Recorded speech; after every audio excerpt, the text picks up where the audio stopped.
அவரது ஆசி தங்கும்.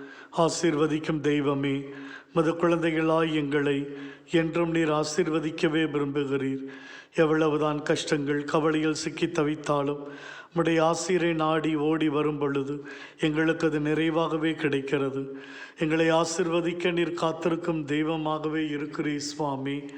சக்கேயுவை அபிரகாமின் மகனாக மாற்ற ஆசீர்வதிக்க மரத்தின் அடியிலே நீர் காத்திருந்தீர். இடையர்கள் ஞானிகளை ஆசீர்வதிக்க மாட்டுத் தொழுவத்தில் நீர் காத்திருந்தீர். மீனவர்களை ஆசீர்வதிக்க கரையிலே நீர் காத்திருந்தீர். நோயாளியை சுகப்படுத்த தொழுகை கூடத்தில் நீர் காத்திருந்தீர். காணா திருமண வீட்டை ஆசீர்வதிக்க வீட்டுக்குள் நீர் காத்திருந்தீர்.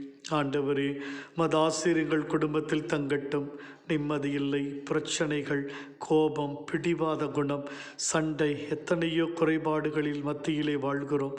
உம்முடைய ஆசீர் சமாதானமாய் நல்வாழ்வாய் எங்களுக்கு மலரட்டும். ஆண்டவரே, உம்முடைய ஆசீர் நாங்கள் வேலை செய்கின்ற இடங்கள், தொழிலில் இருக்கட்டும். தொழில் நலிவுகள் மாறட்டும். தொழில் முன்னேற்றம் எங்களுக்கு இடைகட்டும். எங்கள் வாழ்வை வளம் பெறட்டும். சுவாமி, பயணம் செய்யும் இடங்களில் மதாசீர் தங்கட்டும். பாதுகாப்பான பயணங்கள், விபத்தில்லாத பயணங்கள் எங்களுக்கு அமைய விழிப்போடும் வேகத்தோடும் வாகனத்தை இயக்க அருள் தாரும். தகப்பனே, உம்முடைய ஆசீர் எங்கள் மீது என்றும் தங்கட்டும்.